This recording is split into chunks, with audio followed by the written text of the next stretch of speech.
Hi everyone, it's Michael here, and recently I was in need of a new Android phone, and interestingly, what I got for myself is this device. As you can see, there's almost no bezels around this, just a little bit here down below. And what I want to share today is, now I've had some experience with this. It's a trend that's not exactly very new, but probably it will give us a glimpse where manufacturers are heading with their smartphone designs. After all, the looks of a phone is an aspect people consider beside the features, internals, and performance. It is also not only about to make a better looking smartphone. With consumers demanding bigger and bigger screens on their phone, manufacturers are constantly trying to make bigger screens without making devices that are completely uncomfortable to handle, which already happened. The most logical step to do so is of course trimming down the bezels to reduce surface to screen ratio. Alright, we get it. But is sacrificing more and more of a bezel a really good idea? The instantaneous advantage you get is obviously elegance and beauty.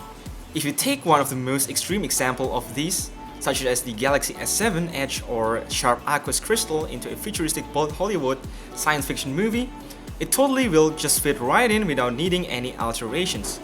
Of course, this is totally an extra bragging right when your friends are questioning how you could own such a cool looking phone.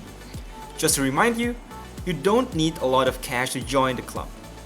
The aqueous crystal here, for example, costs a half or even less than a new iPhone 5s. Of course, you can also explore the high-end options from other more famous brands. The next benefit you get is about size and ergonomics. To get you guys a picture how much a bezelless phone is able to save space in your pocket and in your hands, this is a 4.7-inch Lumia 730 for comparison. As you can see, the Lumia 730 could probably fit a 5-inch display if you trim down all the bezels. If you quite remember how big phones used to be and how small their screen was, you totally will understand the problem. Ergonomically, it is also cutting down the hassle of one-handed usage on larger screens since less travel is needed for your fingers to reach the opposite corners of the screen.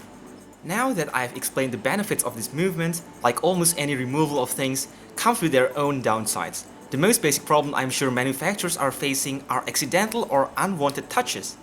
Fortunately, it seems most of them has already figured out to optimize the software and UI elements to prevent doing so. The second problem would be an increase in your chances of shattering the screen, since the display panel is almost entirely left without any physical bumper from accidental drops. If you realize that you are clumsy and drop your phone more often than most people, then you are lucky to have seen this video to probably prevent you from regretting of buying and breaking one. Besides, it is very challenging to design a case for such phones without sacrificing a little bit of its touchscreen experience. So you most likely will end up deciding not to protect your phone at all.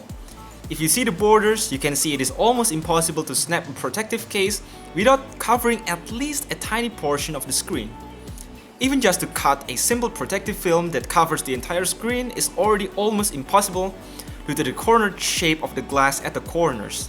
In addition, it is also difficult to put the microphone, speakerphone, and the front camera at the right places. In the end, I can say that the industry is heading in the right direction by narrowing down bezels. They look good, more and more customers want them. But right now, those designs are not meant for exactly everyone, at least until they figure out how to make stronger displays. Thinking about the solution to improve protection on upcoming phones, why not use magnetic covers?